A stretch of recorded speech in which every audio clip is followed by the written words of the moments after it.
Hello everyone, welcome to all of you. आज class टी ओडिशार समस्त जो टीचिंग रिलेटेड एग्जाम रही सीटी बीएड पाई कि ओटीटी हो ओएसटीटी हो सीटेट कि जो ओएभीएस रही अन्य कॉम्पिटिटिव एग्जाम रही जो थे ओडिया व्याकरण क्वेश्चन आसूची तो से हेल्पफुल रहिबो। तो जो मैंने नुआ करी जॉइन कर चैनल से रिक्वेस्ट रहिबो चैनल टी को सब्सक्राइब करनियंतु एवं वीडियो को लाइक मध्य कर दियंतु। तो चलतु आज क्लास टी स्टार्ट करबा। आमे आज पढ़िबा पद प्रकरण। पद प्रकरण रे पद क्या कहुए पढ़िबा एवं विशेष्य पद विषय पढ़िबा। तार जो प्रकार भेद रही है देखा। अन्य जो भिडियोटी रहिबो ताहा विशेषण सर्वनाम अव्यय एवं क्रियापद आमे पर नेक्स्ट वीडियो रे पढ़िबा। तो आज क्लास रे आमे पढ़िबा पद एवं विशेष्य पद एवं तार प्रकार भेद कौन रही। प्रथमे देखिबा पद कहले आमे काहाको बुझिबा। आमे पूर्व क्लास रे जो शब्द विषय पढ़िथिले ओडिया भाषा ध्वनि लिपि शब्द इत्यादि विषय पढ़ी तो जो मैंने से वीडियो गुड़ी को देखी ना से डिस्क्रिप्शन में लिंक दिज्व से देखिपारे कि प्लेलिस्ट में देखिपारे। जानिबा पद क्या कहुए। तो ये कही एक पूर्णांग वाक्य रे अंश रूप से व्यवहृत होता प्रत्येक प्रकार सार्थक शब्द को पद कहुए। ये जो डेफिनेशन रही तार अर्थ कौन कहुए बुझा।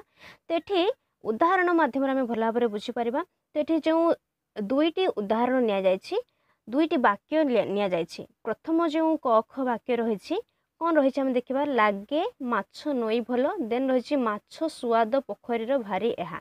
तो जो प्रथम वाक्य रही द्वितीय वाक्यटी रही तो एथिरे वाक्यटी पूर्णांग वाक्य नुहे कहीं एथिरे चारोटी शब्द रही प्रथम उदाहरण रे देन रही जो खट उदाहरण रे तो से पांचटी शब्द रही। तो यही शब्द गुड़िक क्रम रूप से सज्जित होई नहांती। क्रम रूप से सज्जित होई नथिबारु वाक्यटी पूर्णांग होई पारु नाही जहाद्वारा आमे ताहार भावार्थ कौन रही आमे यही दुईटी वाक्य आमे बुझी पारु नाहु। किंतु सही दुईटी जो वाक्य रही उपरोक्त दुईटी आमे ताहाकु जदि भल भाव में सजाई लेखिबा ताहा कौन हो कर एठी कौन हो नई माछ भल लागे खर कौन हो माछ स्वाद पोखरीर भारी यह जो रही यही पोखरीर माछ भारी स्वाद। तो ये आम जो शब्द गुड़िक रही आम सजाई लेखिले लेखिबा हेतु वाक्यटी पूर्णांग है कहीं जो वाक्यटी रही वाक्यर कौन अर्थ बुझाऊँ तामें भल भाव में बुझीपारू। ताहले आम ये कौन कहीपर पद तो सेठी जो डेफिनेशन कही एक पूर्णांग वाक्य कही एक पूर्णांग वाक्य वाक्य जो पूर्णांग हो अर्थात शब्द सुसज्जित हो लेखा जाइथिबो ताहार भावार्थ भल भाव में बुझा पड़थिबो ताहा होछि पूर्णांग वाक्य। सही पूर्णांग वाक्य रे जो अंश रूप से व्यवहृत होइछन्ति एक सार्थक शब्द ताहाकु पद कहुए। शब्द एवं पद अलग मन रखिए। शब्द होछि आमे जेकोसी वर्ण को जोड़िकी आमे शब्द बनै परिबा ताहार अर्थ बुझा पड़थिबो किंतु सही शब्द जदि वाक्य रे एक पूर्णांग वाक्य रे व्यवहृत होता है अंश रूप से ताहाकु आमे पद कहि थाओ। तो मैं आशा करुच्ची समस्ते भल भाव में बुझीपारे। नेक्स्ट कही देखा पदर प्रकार भेद कौन रही। पद को साधारणतः 5 भाग में विभक्त कर मन रखिए। पद आमर 5टी रही आम पूर्वर पढ़ी आम जानी भल भाव में। प्रथमटी हूँ विशेष्य पद द्वितीयटी रही विशेषण पद तृतीयटी रही सर्वनाम पद चतुर्थटी रही अव्यय पद और पंचमटी रही क्रियापद। ये हूँ जो पद रही हूँ ओडिया व्याकरण एक मोस्ट चैप्टर कहीपर कहीं ए बहुत क्वेश्चन आसता है विभिन्न जो 5टी प्रकार भेद रही तो आम भल भाव में पढ़ा। आज क्लास में जानिछु विशेष्य पद और तार प्रकार भेद विषय पढ़ा। नेक्स्ट वीडियो गुड़िक नेक्स्ट पॉइंट गुड़ी को आलोचना करवा। तो प्रथम देखा विशेष्य पद क्या कहुए।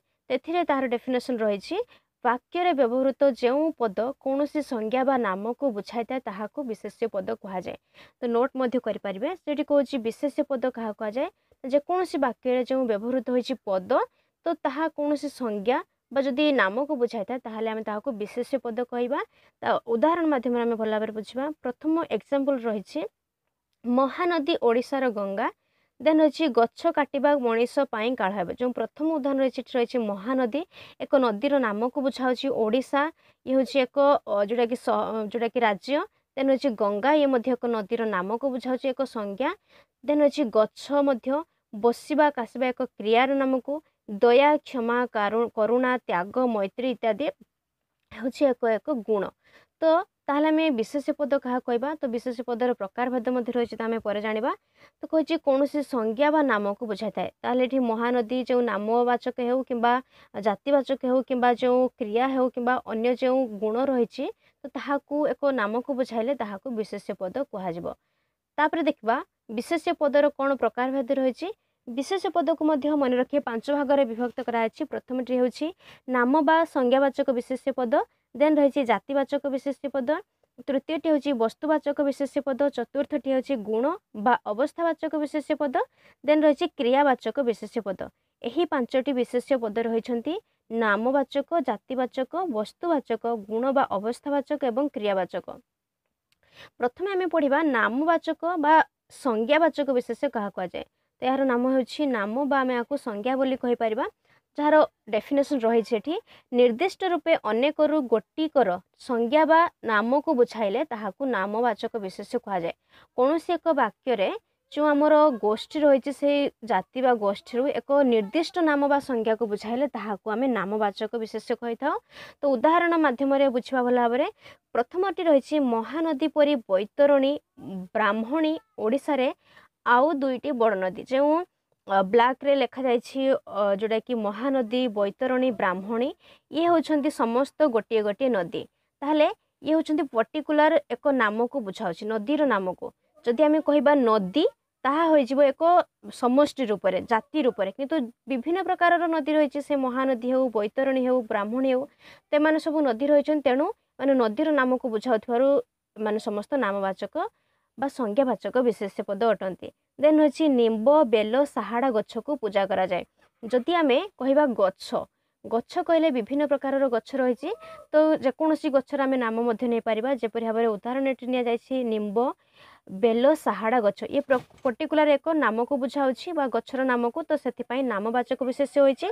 देन रही कटक पुरी संबलपुर ओडिशार 3टी प्राचीनतम सहर ये जो 3टी सहरर नाम रही ये हूँ नामवाचक विशेष्य। देन अच्छी महाभारत रामायण भागवत 3टी महान ग्रंथ तो ग्रंथ कहले विभिन्न ग्रंथ सब रही तो सेमान मध्य 3टी मेन ग्रंथर नाम ये जहाँकि एक पर्टिकुलर बा निर्दिष्ट नाम को बुझाऊ नामवाचक बा संज्ञावाचक विशेष्य पद। ताहले आम भल भाव बुझीपार नामवाचक बा संज्ञावाचक विशेष्य पद क्या कहुए। देन आम देखा जो नामवाचक विशेष्य पद रही अन्य ये कौन रही जो 3टी उदाहरण नि प्रथम कही रमाटी भल झील मधुटार मन सफा नुहे। देन अच्छे तुलसीटी को रखी बिछुआती को फोपाड़ी दियो जो रेड कलर लिखा जाइए रमाटी मधुटार तुलसीटी को एवं बिछुआती को ये समस्ते होती नामवाचक आम जाना। तापर ये कौन लगी 2टी जिनस लगी गोटे हूँ टी एवं हूँ टा तो ये जो टी एवं टा जोटा कि टी लगी आदर अर्थरे टा हूँ अनादर अर्थरे तो मन रखिए जदि आदर अर्थरे टी एवं अनादर अर्थरे जोटा कि टा लगी थाए तो ताहाकू आम नामवाचक गणा जा पार जपरि भाव में रमाटी आदर भाव में मधुटार ये हूँ अनादर रूपक तुलसी टीकू ये हूँ आदर अर्थरे ठीक सेपरि बिछुआती टीकू हूँ अनादर अर्थरे तो यहपरि भाव में नामवाचक बा संज्ञावाचक विशेष्य पदरे गणनीय होता है। नेक्स्ट आम पढ़ा जातिवाचक विशेष्य पद कहले आम कौन बुझा तो उदाहरण आम देखा कौन रही शिक्षक आगामी पीढ़ीर पिलामानंकु गढ़ती अरण्य कमी जबारु बणुआ पशुपक्षी कमी गले। देन रही एबे सहरु गाँ को आसुथिबा मनीषक संख्या बढ़ी बढ़ी चली तो आम देछि जो शिक्षक रही अरण्य पशुपक्षी सहर मनीष एमाने होछन समस्त एक प्रकार जाति कहीपर। तो शिक्षक विभिन्न शिक्षक कहले गोटे जाति को बुझाऊँ तो जदि आम शिक्षक नामवाचक विशेष पद आड़ को जावा आम संस्कृत शिक्षक ओडिया शिक्षक बा गणित शिक्षक नाम आम कहीपर तेणु शिक्षक एक जाति को बुझाऊे। अरण्य ठीक सेपरि विभिन्न अरण्य रही तो केवल जो अरण्य को आम कहवा से हूँ एक समष्टि ताहा हूँ अरण्य एक जातिवाचक विशेष पदर आसब। पशु पक्षी पशु विभिन्न प्रकार पशु रही बाघ भालू मेढ़ा इत्यादि पशु रही पक्षी कहले एक जाति को बुझाऊँ काऊ कोइली शुआ इत्यादि रही पक्षी ठीक सेपरि सहर कहले ये मध्य एक समष्टि जाति को बुझाऊँ। तो सहर कहले विभिन्न सहर आसीज मनीष यहीपरि भाव में तो जातिवाचक विशेष पद रही आम जातिवाचक विशेष पद क्या कहवा जेकोसी वाक्य कौन एक वाक्य शब्दटी जदि जाति बाचक को बुझाऊ थाए कौन से एक जाति को निर्दिष्ट करुଥାଏ ताहले ताहाको आमे जातिवाचक विशेष्य पद कहबा। आमे एठी देखिबा जो जातिवाचक विशेष्य रहिछि ताहाको अन्य दुईटी भागरे विभक्त करा जाय पारे। गोटे होछि सजीव विशेष्य जातिवाचक अन्यटी होछि निर्जीव विशेष्य जातिवाचक। तो सजीव होछि जेमानकर जीवन रहिछि निर्जीव होछि जेमानकर जीवन न थाए। सजीव कहले पशु पक्षी साप माछ गाई पिला बुढ़ा छात्र छात्री एमाने होछन्ति सजीव विशेष्य जातिवाचक। एमाने समस्त गोटे गोटे होछन्ति जाति तेमानक सब जाति रु अन्य सब नाम प्रकार सब रहिछि। निर्जीव विशेष्य जातिवाचक कौन कौन रहले बही पर्वत सागर गाँ देश सहर लुगा घर ए समस्त होछन्ति निर्जीव विशेष्य जातिवाचक। तापर आमे देखिबा जो जातिवाचक विशेष्य रहिछि एवं नामवाचक विशेष्य रहिछि सेमानक मध्यरे कोन पार्थक्य रहिछि अर्थात जातिवाचक विशेष्य केउ उदाहरण गुड़िक और नामवाचक विशेष्य किपरि भाबरे आमे ताको अलग करि परिबा ताहाटी आमे भल भाबरे बुझिबा एवं जानि परिबा मध्य।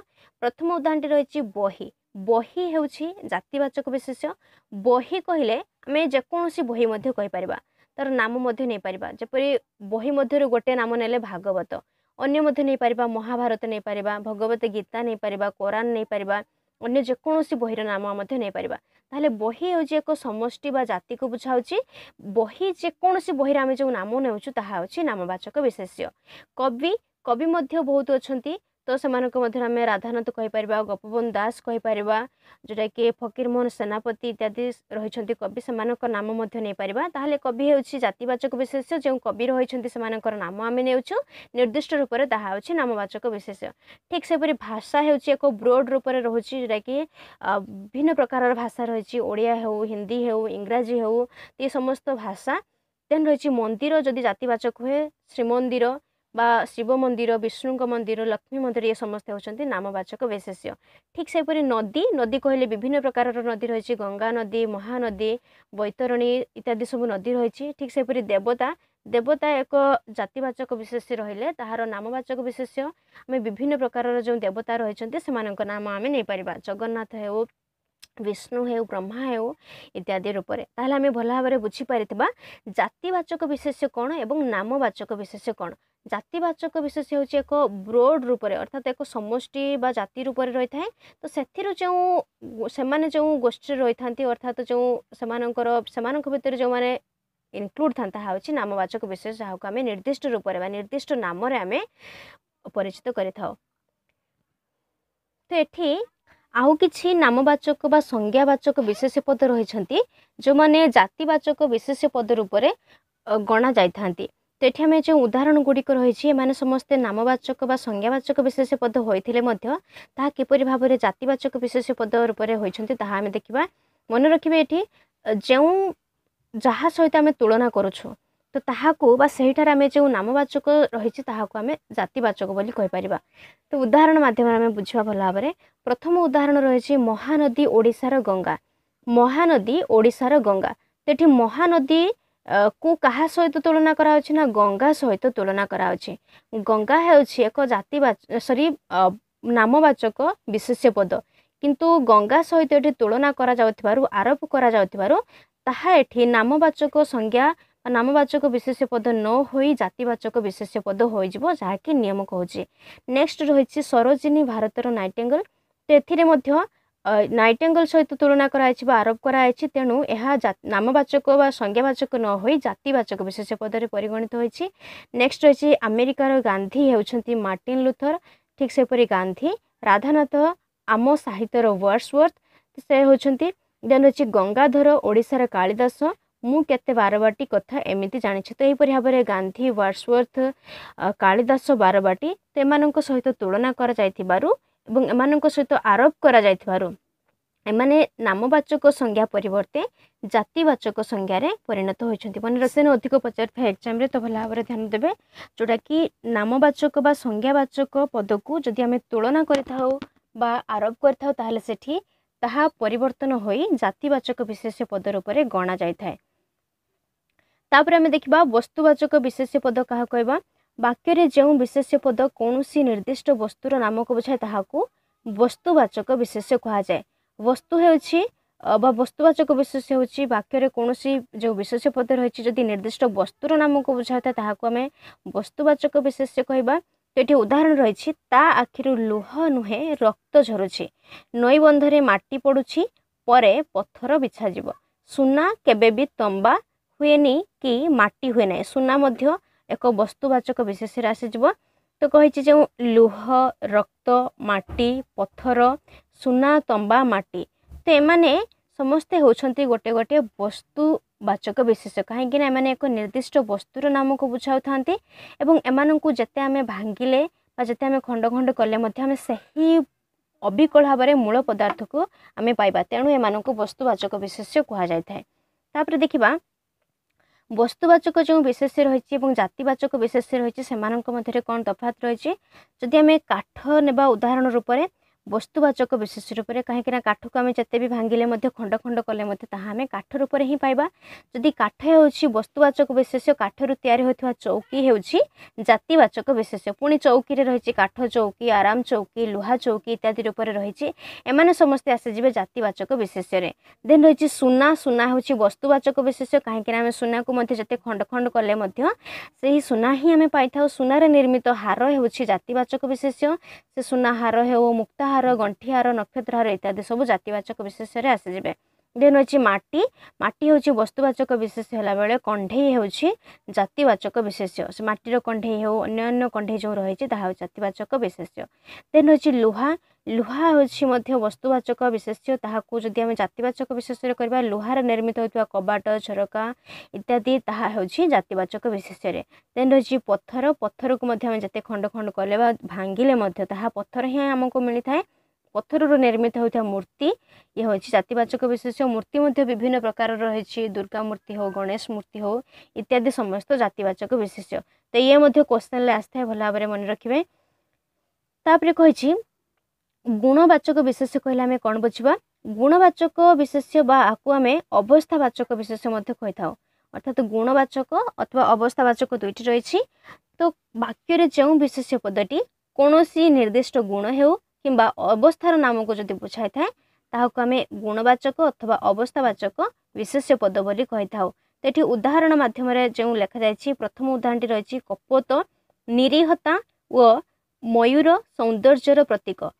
एठी जो निरीहता एवं सौंदर्य रही हूँ कपोतर निरीहता गुण को बुझाऊँच, मयूरर सौंदर्य गुण को बुझाऊँच। तो ये गुणर एक नाम को बुझाऊँच, तेणु यह गुणवाचक विशेष्य अटे। नेक्स्ट रही चांचल्य सृष्टि अपेक्षा सत्य प्रकाश करने संवाद पत्रर धर्म। चांचल्य मध्य एक गुण, तो ये हूँ गुणवाचक विशेष्य। तापर रही वेदरे शांति मैत्री प्रीतिर महिमा गान कर समस्त मध्य एक गुणर नाम को बुझाऊ गुणवाचक विशेष्य रूप में विद्यमान। नेक्स्ट जो रही दारिद्र्य निरक्षरता शैशव यौवन वार्धक्य सुख दुख यही जो उदाहरण गुड़िक रही एमाने समस्त एक अवस्थार नाम को बुझाउछंती, तेणु आम यहाँ अवस्थावाचक विशेष्य कहीपर। ताहले भल भाव में बुझीपार गुणवाचक विशेष्य होता जहाँकि जो वाक्य विशेष्य पदटी निर्दिष्ट गुण को बुझाई था गुणवाचक विशेष्य, जदि अवस्थार नाम को बुझाई था अवस्थावाचक विशेष्य। तापर आम उदाहरण देखा जो क्रियावाचक विशेषण पद रही विशेष्य पद रही अर्थात क्रियावाचक विशेष्य पद। तापर रही आम लास्ट रे थिला आम जानु क्रिया क्या कह जाए जहाँ आम कार्य करूँ क्रिया। वाक्यर जो पदटी कौन सी निर्दिष्ट क्रिया बा कार्यर नाम को सूचाए ताहाकू क्रियावाचक विशेष्य कह जाए। तो ये क्रियावाचक विशेष्य पद को दुई भाग में विभक्त कर क्वेश्चन आसता है मन रखिए भल भाव में। साध्य क्रिया अन्यटी हूँ सिद्ध क्रिया। गोटे हूँ साध्य क्रिया अन्यटी हूँ सिद्ध क्रिया। जोटा कि साध्य क्रिया आम क्या कहबा साध्य क्रिया रे जो आम वचन पुरुष काल को आम बुझीपारचु जहाँकि निर्धारण करुच्छे ताहा हूँ साध्य क्रिया। जो काल वचन पुरुष इत्यादि निर्धारण करूना से बुझाऊना ताहा हूँ सिद्ध क्रिया। केवल यह कार्यर नाम को बुझाई थाए। साध्य क्रियार उदाहरण रही प्रथम देखा पिला माने खेलुछंती। पिला माने तेठी जो खेलुछंती रही पिला माने वचन बहुवचन रही तो से खेलुछंती होइछि वचन अनुसार।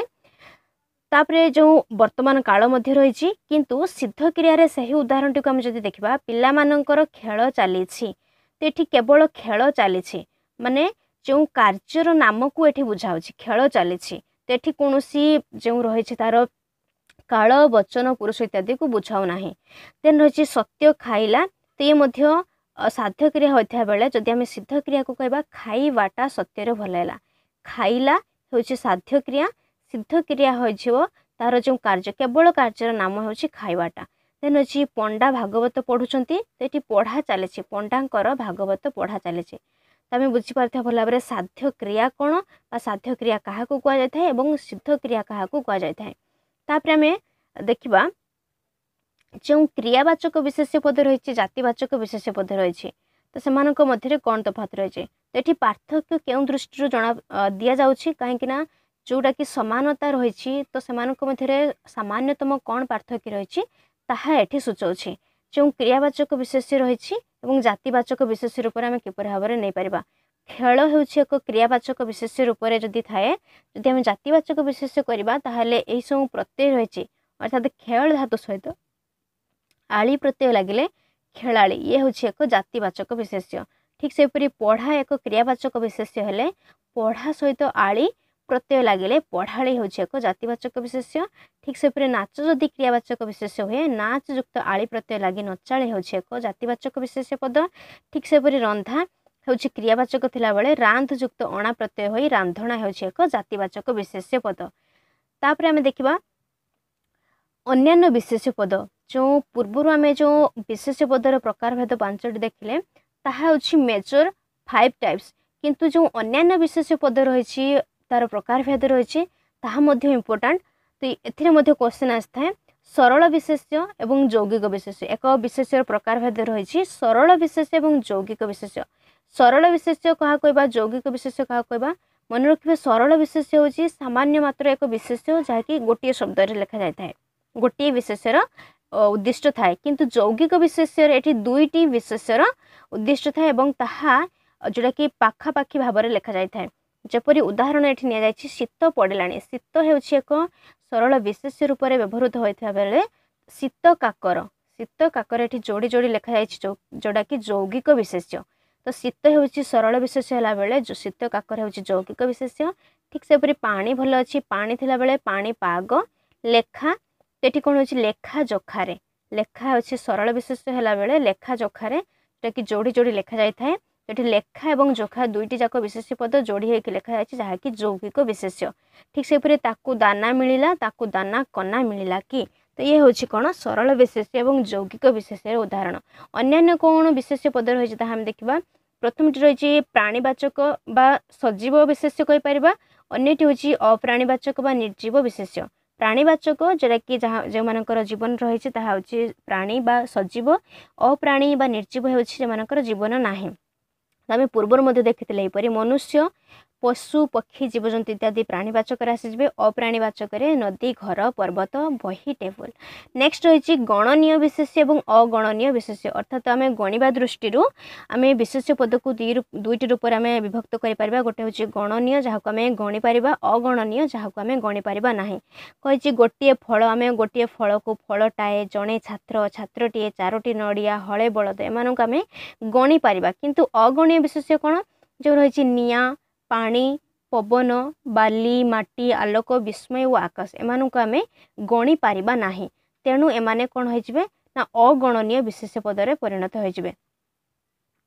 तापर देखिबा किसी क्वेश्चन आंसर आम डिस्कस करबा जोटा कि प्रीवियस ईयर रे पचरा जाइथिला जोटा कि मिक्स रूप में रही किपर भाव में विशेष्य जो रही विशेष्य पद से विशेष्य पद उपरू किपर भाव में क्वेश्चन आसूची ताहा हमर मुख्य उद्देश्य रहबो आम ताहाको किपर भाव में सॉल्व करि परिबा।